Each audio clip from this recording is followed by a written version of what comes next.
Halo semuanya, pada pembelajaran kali ini saya akan membahas tentang karakteristik geografis dan interaksi dengan bangsa asing.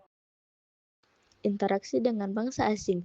Yang pertama, definisi. Interaksi dengan bangsa asing adalah proses hubungan timbal balik antara suatu negara atau wilayah dengan negara atau wilayah lain yang berbeda budaya, bahasa, dan asal-usul.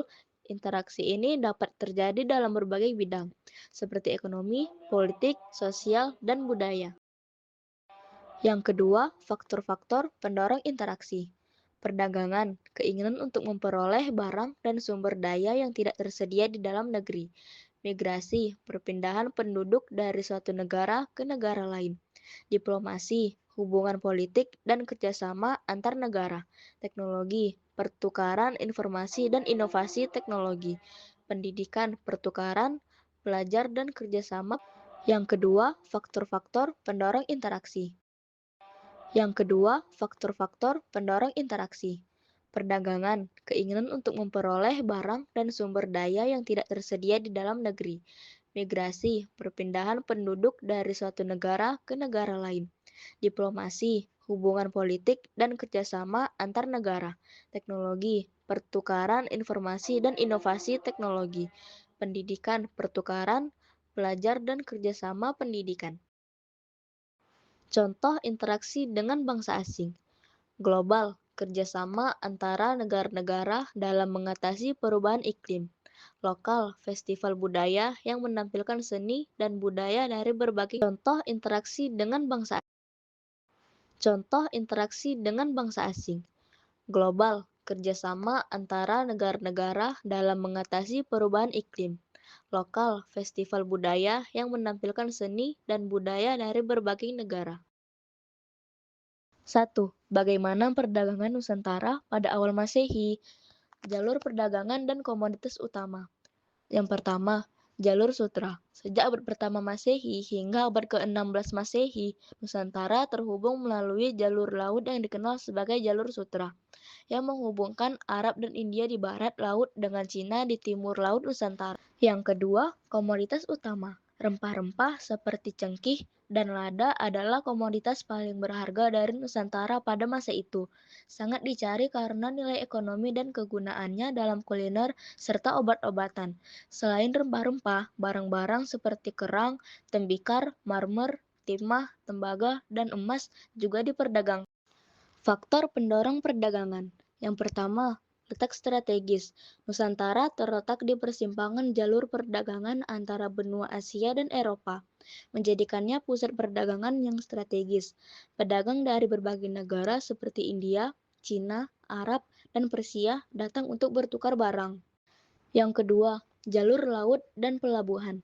Laut menjadi sarana utama perdagangan, dengan pelabuhan-pelabuhan seperti Malaka, Semarang, Surabaya, dan Makassar menjadi pusat perdagangan penting. Pengaruh dan dampak. Yang pertama, pertumbuhan kerajaan maritim. Perdagangan membuka peluang bagi terbentuknya kerajaan-kerajaan maritim seperti Sriwijaya dan Majapahit, yang berpengaruh besar dalam sejarah wilayah ini. Yang kedua, pengaruh kebudayaan. Melalui perdagangan, terjadi pertukaran budaya dan agama. Pengaruh budaya India dan Tiongkok, serta agama Hindu dan Buddha, tersebar di Nusantara melalui jalur perdagangan. Yang ketiga, integrasi ekonomi global.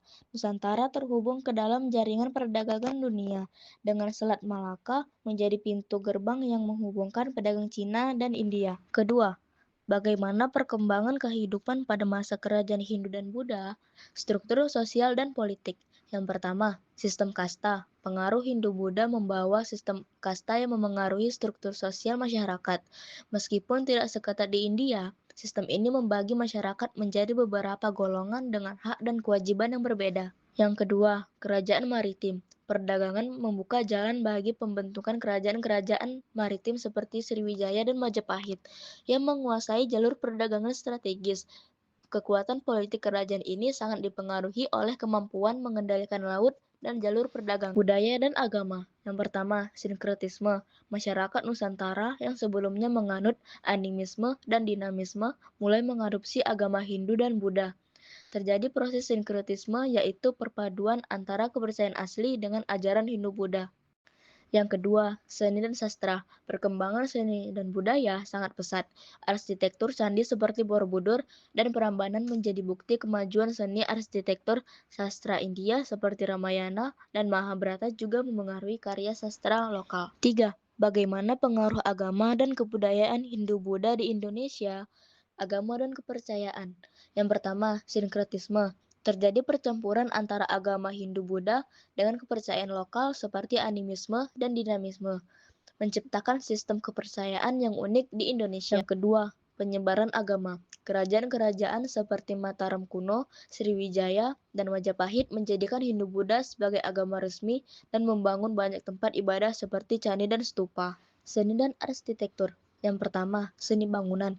Candi-candi seperti Borobudur dan Prambanan adalah contoh perpaduan antara budaya Hindu-Buddha dengan budaya asli Indonesia. Bentuk candi umumnya berupa punden berundak yang merupakan unsur budaya asli Indonesia. Yang kedua, seni rupa dan ukir. Relief pada dinding candi menggambarkan cerita-cerita epik Hindu-Buddha, mitologi, dan kehidupan masyarakat. Bahasa dan sastra. Yang pertama, bahasa Sanskerta dan Pali. Bahasa Sanskerta dan Pali menjadi bahasa resmi di kerajaan-kerajaan Hindu-Buddha dan digunakan dalam teks-teks keagamaan. Dan yang kedua, sastra klasik. Sastra klasik Indonesia seperti Kakawin, Kidung, dan Babat banyak dipengaruhi oleh tradisi sastra Hindu-Buddha. Sistem pemerintahan dan sosial. Yang pertama, sistem pemerintahan. Kerajaan Hindu-Buddha menerapkan sistem pemerintahan yang terstruktur dengan raja sebagai pemimpin tertinggi. Birokrasi pemerintahan diatur berdasarkan konsep-konsep Hindu-Buddha, seperti pembagian kasta dan penggunaan gelar kebangsaan. Yang kedua, sistem sosial, sistem kasta. Konsep dharma dan nilai-nilai spiritual Hindu-Buddha memengaruhi struktur sosial masyarakat Indonesia. Mungkin segitu saja yang bisa saya sampaikan pada materi kali ini. Sekian dan terima kasih.